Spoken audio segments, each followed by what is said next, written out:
Mais où se trouve le fameux trône de Béhanzin, cette pièce exceptionnelle du patrimoine de l'ancien Dahomey, le Bénin actuel, dont tout le monde parle tant aujourd'hui? Qu'en sait-on, Florence? Mais il se trouve à Paris.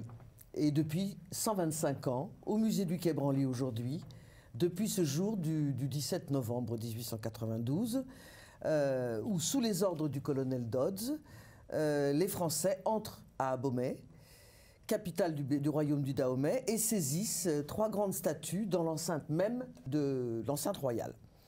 6 mois plus tard, elles sont données au musée d'ethnographie du Trocadéro, par le même colonel Dodds devenu général, et s'y ajoute ce siège royal saisi à Cana, où sont inhumés les premiers rois de la dynastie dahoméenne, et qu'on appelle aussi le fameux trône de Béhanzin.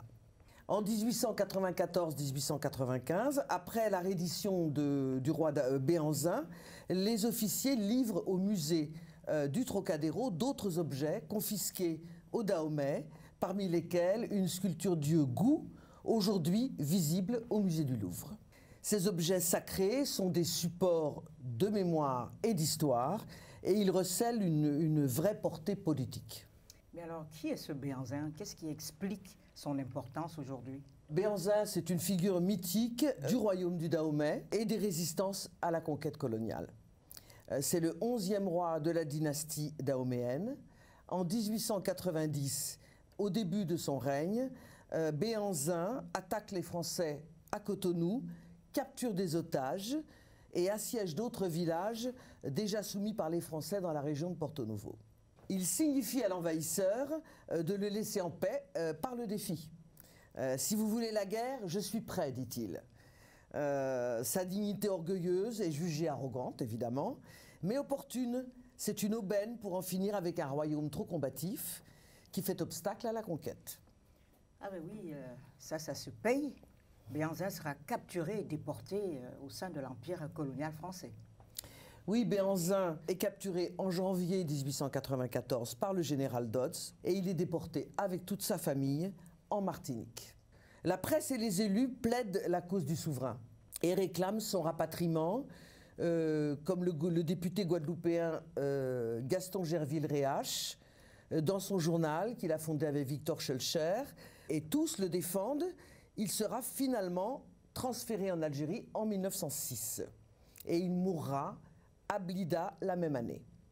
Mais alors, la décision de restituer les œuvres va se heurter à un certain nombre de problèmes.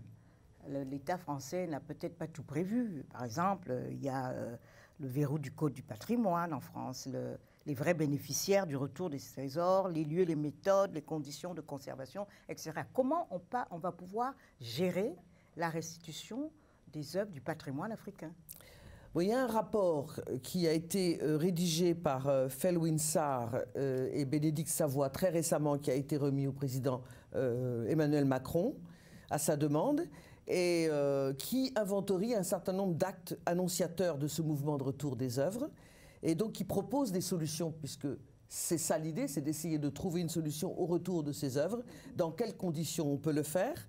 Et Felwine Sarr ajoute, et c'est intéressant pour nous d'y réfléchir, qu'il considère toutes ces solutions possibles comme des actes de réparation qui, quelque part, définissent des appels à la considération des Africains. Alors, on peut dire quand même, aujourd'hui, qu'on annonce le retour du Mfon, qui est un siège du 11e roi du Bamoun, arraché en 1925 et qui devrait être restitué au Cameroun prochainement. 26 œuvres sont déjà réclamées par le Bénin, dont les statues et trônes royaux dont nous avons raconté l'histoire aujourd'hui. On évalue à plus de 9000 pièces dérobées au Tchad, 7800 au Cameroun, 7500 à Madagascar, près de 7000 objets pour le Mali et 4000 pour la Côte d'Ivoire, autour de 3000 au Bénin, environ 2600 au Congo, 2500 au Gabon, plus de 2000 pièces et objets sont saisis au Sénégal et conservés au musée du Quai Branly, même 2000 pièces pour la Guinée. Donc d'autres territoires sont également concernés, l'Éthiopie, le Ghana, le Nigeria, la République démocratique du Congo. Et aujourd'hui, les Britanniques et le British Museum, qui conserve plus de 69 000 objets africains encore aujourd'hui, ont déjà mis en place un dispositif de prêt de longue durée vers les musées du Commonwealth, et notamment au Nigeria. Merci Florence, c'est avec plaisir que nous reviendrons sur les œuvres et nous allons revisiter ensemble le patrimoine.